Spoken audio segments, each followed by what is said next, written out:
10 years ago, he was one of the most feared enforcers in the underworld. When he got drunk, he charged into enemy territory like a mad dog. Even if there were dozens of opponents, he fought them all without hesitation. But one drunken night, he accidentally killed someone. He was arrested and spent the next 10 years behind bars. On the day of his release, he clutched a small notebook. On it, he had written 3 rules for himself. No drinking, no fighting, no crying. He wanted to start over.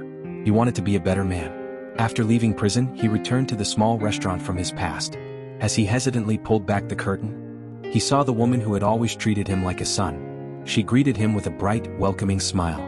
Although his younger sister acted annoyed, she still treated him like family, bringing him water, medicine, and chatting with him. From that day on, he finally had a real home. He began living a quiet, honest life. He worked hard at an auto shop and even secretly signed up for college entrance exams.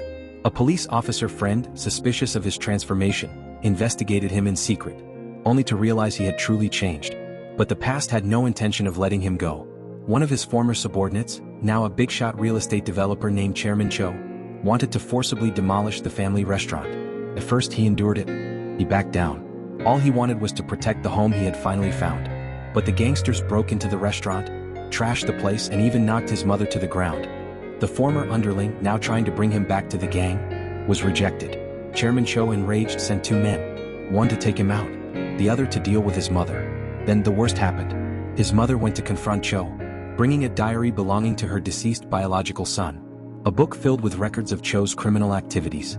She tried to use it to threaten him into stopping the demolition. Cho pretended to agree, but in secret he plotted her death. That very night, gang members broke into the restaurant. They killed his mother. They even used her finger to forcibly press a thumbprint on the demolition contract, and staged the scene to look like a suicide. He rushed home, only to find her body hanging from the ceiling beam. He collapsed, devastated, holding the new pair of shoes he had bought for her, shoes she never got to wear, and cried his heart out. His sister didn't know their mother was dead. He lied and said she had gone away. But when he saw a familiar earring left at the scene, he knew. The killer was one of Chairman Cho's men. That night he broke all his vows. He drank. He fought. He cried. He stormed into Chairman Cho's nightclub alone, one man against dozens. He no longer feared death. All he wanted was justice for his mother.